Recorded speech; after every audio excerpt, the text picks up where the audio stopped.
sou Celso Giannini, psicanalista, e esse é o Nas Barbas da Psicanálise, um ambiente para discutirmos sobre diversos tipos de terapia e sobre saúde mental. O foco de hoje é sobre cuidadores e cuidados terapêuticos na terceira idade. Para isso, nós convidamos a psicóloga e professora Cristina Costanzi. Tudo bom, Cristina? Tudo, Celso, você. Tudo jóia. Cris, em primeiro lugar, eu queria saber assim, com a longevidade que a gente está alcançando, qual a necessidade do acompanhamento psicológico para as pessoas da terceira idade? A sociedade não está preparada para o envelhecimento. O que a gente tem feito na área do envelhecimento com o idoso é conhecer esse idoso, saber qual é a necessidade dele, né? Então, às vezes ele quer ser ouvido, então ele vai para um processo terapêutico para ressignificar algumas emoções. Entendi. Às vezes ele precisa ficar num grupo, seria um centro de convivência, para poder ter atividades ao longo do dia para manter a memória ativa, né? Porque a gente sabe o seguinte, quanto mais atividades a gente faz, as sinapses ainda vão acontecendo no cérebro. As atividades que propõem sociabilização, que é o importante. Por quê? O que está afetando muito os idosos? É a depressão. Certo. Né? Por que a depressão? Ele perde toda a autonomia que ele tinha anteriormente. Então, imagina nós, mais velhos, sem poder dirigir. Entendi. Ah, mas tem Uber, tem isso, tem, mas Tem. o ato de eu dirigir, eu já não tenho mais habilidade. Né? O ato de eu cozinhar, eu já não tenho mais habilidade. Então, esse tipo de coisa que vai deprimindo.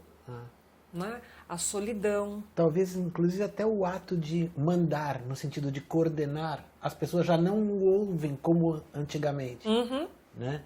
Tem um conto, uma crônica do Luiz Fernando Veríssimo, que era uma matriarca, e tudo que ela falava uma palavra só. O sofá tem que ser da cor tal. Até o dia que as pessoas vão criticando. Não é mais assim. Não. E aí ele descreve que a pessoa vai perdendo o chão. Assim, eu não tenho mais autoridade. São as perdas. São as perdas. Aí a gente entra também na questão das perdas. Uma das perdas. Mamãe não pode mais ficar em casa. Vai para uma instituição de longa permanência para idosos e desmontam a casa dessa senhora. Só que é a referência dela. Então, o importante é que ela tenha referências, né?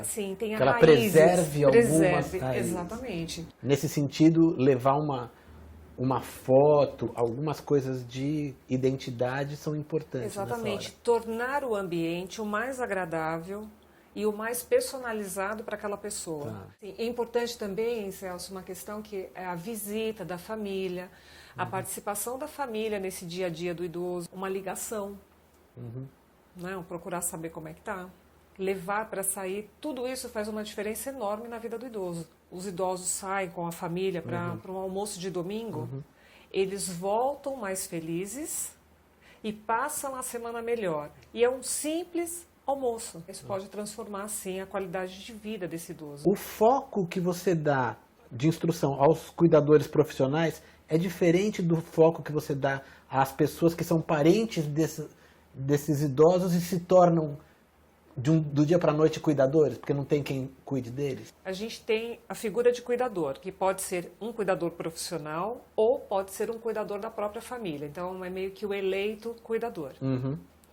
Para qualquer um deles, que no fim tem o mesmo papel, ele tem que tomar cuidados, por exemplo, conhecer quais são as limitações desse idoso, as necessidades, remédio, comida. Tem uma série de detalhes que tem que observar para aquele idoso. Então, o que eu quero? Eu quero que esse cuidador se aproprie de um conhecimento para cuidar daquele idoso.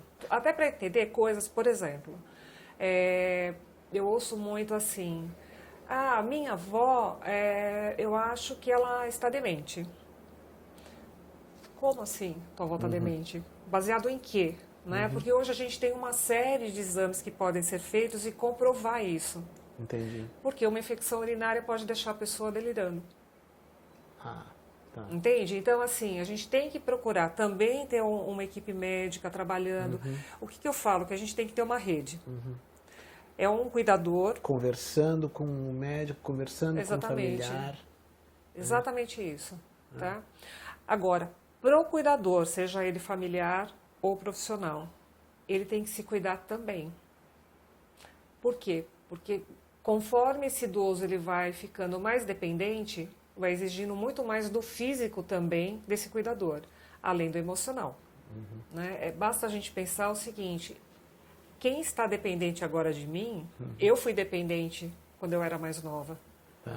Né? Então eu tenho que ver a passagem do tempo dos meus pais envelhecendo, perdendo habilidade. Né? E isso é muito difícil para todos nós.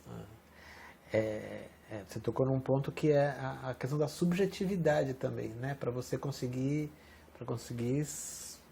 se perceber como um ser humano também passível de fraquezas, de cansaço, de tudo, né? Sim.